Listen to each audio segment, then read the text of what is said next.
É isso aí, Brasil!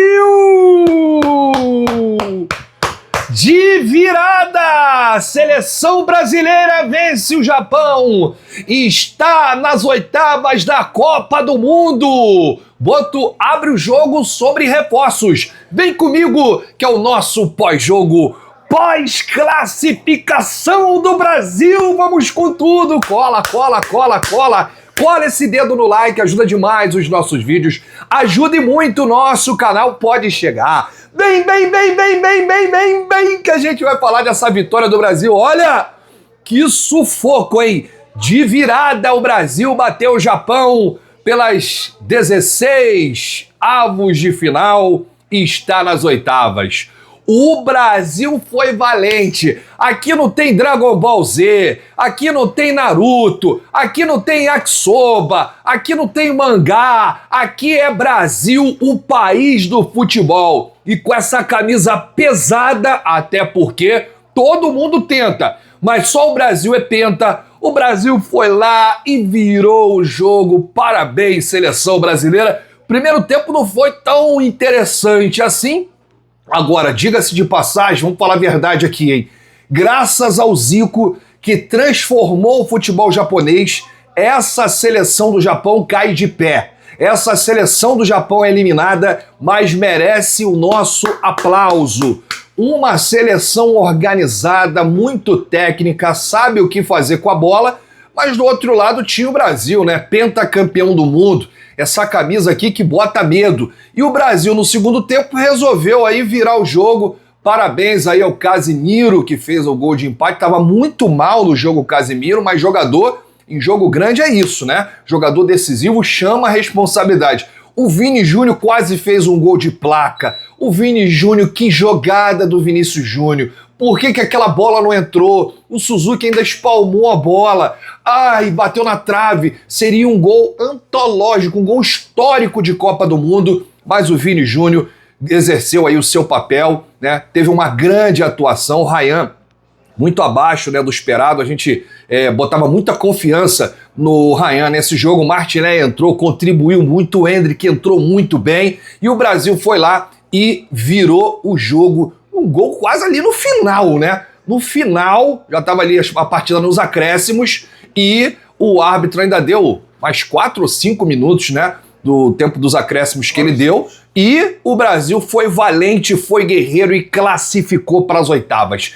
E agora, pode vir quem vier, o Brasil vai passar. Agora eu acredito na força, o Brasil está evoluindo, o Brasil chega pesado. Essa classificação para as oitavas, o Brasil ganha muita moral. E a gente é brasileiro, gente. Vamos torcer, vamos acreditar sempre. O Brasil tá vivo na Copa do Mundo. Só os melhores, né? Chegam até as oitavas. Então o Brasil fez a sua parte e tá lá nas oitavas de final da Copa do Mundo. Deixa aqui nos comentários o que você achou dessa partida, se o coração tava na boca, se você tava ansioso, se você tava nervoso. Como é que foi aí acompanhar esse jogo? Um destaque negativo, Lucas Paquetá. Saiu com muitas dores no primeiro tempo, não voltou para o segundo e preocupa, né? Porque é coxa, né?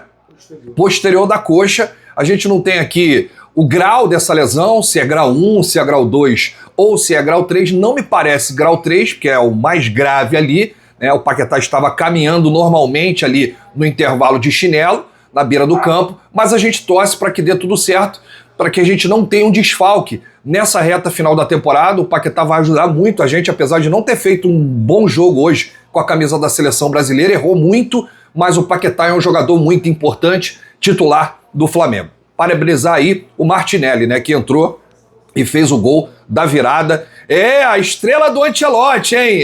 Ancelotti está nas oitavas da Copa do Mundo. Produção, quem o Brasil pode pegar agora nas oitavas? Noruega de Haaland ou Costa do Marfim. Esse jogo é amanhã. Costa do Marfim ou Noruega. Quem você prefere encarar? Quem que você acha aí que o Brasil vai encarar? E se o Brasil tem chance de passar aí das oitavas de final encarando Noruega ou Costa do Marfim? Ancelotti é diferenciado, né? Um dos craques do jogo aí, o Ancelotti praticamente mudou o jogo com essas alterações. Foi lá, botou o menino Endrick, que entrou no lugar do Lucas Paquetá, depois colocou o Martinelli, botou o Fabinho no lugar do Casemiro, né? Depois que o Casemiro fez o gol.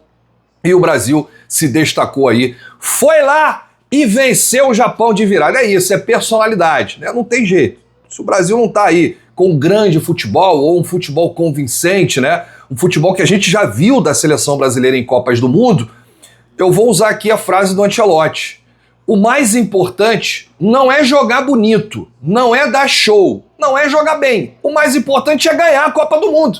E é isso, né? O Brasil pode jogar mal e ganhar. O Brasil pode jogar péssimo e vencer. O Brasil pode ir classificando aos trancos e barrancos, chegar na final e ganhar a Copa do Mundo. Isso é o mais importante, né? Então tá certo aí o técnico italiano Ancelotti. Agora, que partida do Bruno Guimarães, hein? Um leão ali no meio-campo, marcação exemplar. Bruno Guimarães, que dava o primeiro combate, dava o segundo combate, foi realmente aí primordial Bruno Guimarães nesse meio-campo da seleção. Agora, o ponto negativo foi a falha do Danilo, né? A gente tem que falar aqui, e não adianta a gente ser clubista, o Danilo falhou e muito no gol do Japão, né? O único gol do Japão. Ele foi dar um passe ali no meio-campo, o Japão pegou a bola, saiu no contra-ataque rápido e fez o gol. Porém, o Danilo tem crédito, né, gente? Jogador experiente, ajudou muito o Brasil nessa fase de grupos e vamos melhorar aí para a próxima fase, a fase de mata-mata. Vambora, vamos com tudo, porque isso é seleção brasileira. Vambora, agora vamos falar de Flamengo, né? Porque o Mengão tá em Portugal para jogar 3 amistosos. Aliás, está realizando aí a intertemporada.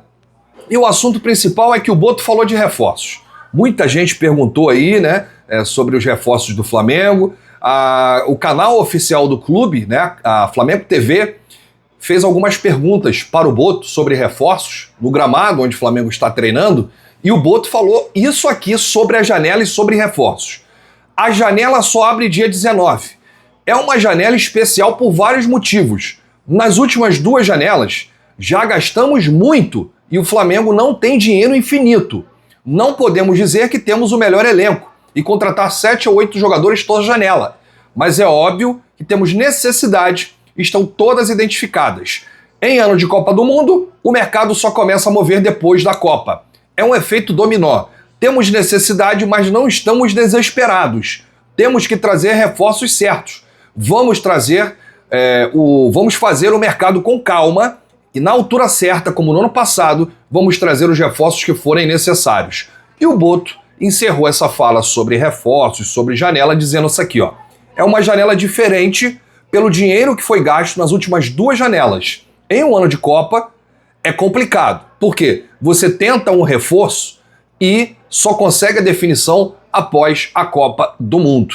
Temos necessidades de reforços, mas não estamos desesperados. Temos que trazer os reforços certos. Vamos fazer o mercado com calma e na altura certa, como no ano passado, vamos trazer os reforços que forem necessários. Essa fala do Boto mostrou uma certa calma do Flamengo no mercado.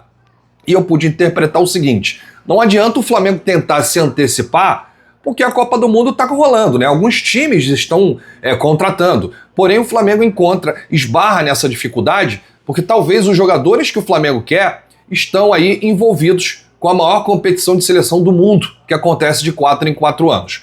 Porém, o Boto falou o seguinte: o dinheiro do Flamengo não é infinito, ou seja, não tem muito dinheiro em caixa para contratar, por conta das últimas 2 janelas, que o Flamengo gastou muita grana. A última janela, o Flamengo trouxe Lucas Paquetá. Numa janela anterior à do Lucas Paquetá, o Flamengo trouxe o Samuel Lino, e se gastou muita grana. Então, o Boto, com muito pé no chão, com muita calma, com muita responsabilidade, disse que vai agir na hora certa e trazer os reforços certos. Deixa aqui nos comentários o que você achou dessa opinião de José Boto, lá em Portugal, falando sobre reforços. A gente volta a qualquer momento falando de seleção brasileira, mais viva do que nunca na Copa do Mundo, classificada para as 8ª de final, depois dessa virada contra os Super Saiyajins do Japão, e sobre o Mengão, que vai enfrentar o River Plate no próximo dia 3 de julho. Aliás, são 3 amistosos em Portugal: River Plate, Lausanne e Benfica. E o Mengão participando dessa intertemporada. Qualquer novidade sobre reforços, a gente informa ao torcedor rubro-negro. Se você chegou até aqui, é muito importante o seu like e o seu joinha. Hã? Mais jogos? Tem. Hoje tem mais 2 jogos da Copa do Mundo, essa fase 16 avos. A gente tem ainda, hoje, daqui a pouco, 17h30, mais conhecido como 5h30 da tarde, Alemanha e Paraguai. E temos o último jogo da segunda-feira, 22 horas, Países Baixos, Holanda contra Marrocos. E o Brasil, amanhã, às 2 da tarde, tá de olho em Costa do Marfim, Noruega. Quem passar, pega o Brasil nas oitavas de final da Copa do Mundo. Grande abraço para você. Saudações rubro-negras. Isso aqui é Flamengo e é seleção brasileira. Vamos com tudo, Brasil!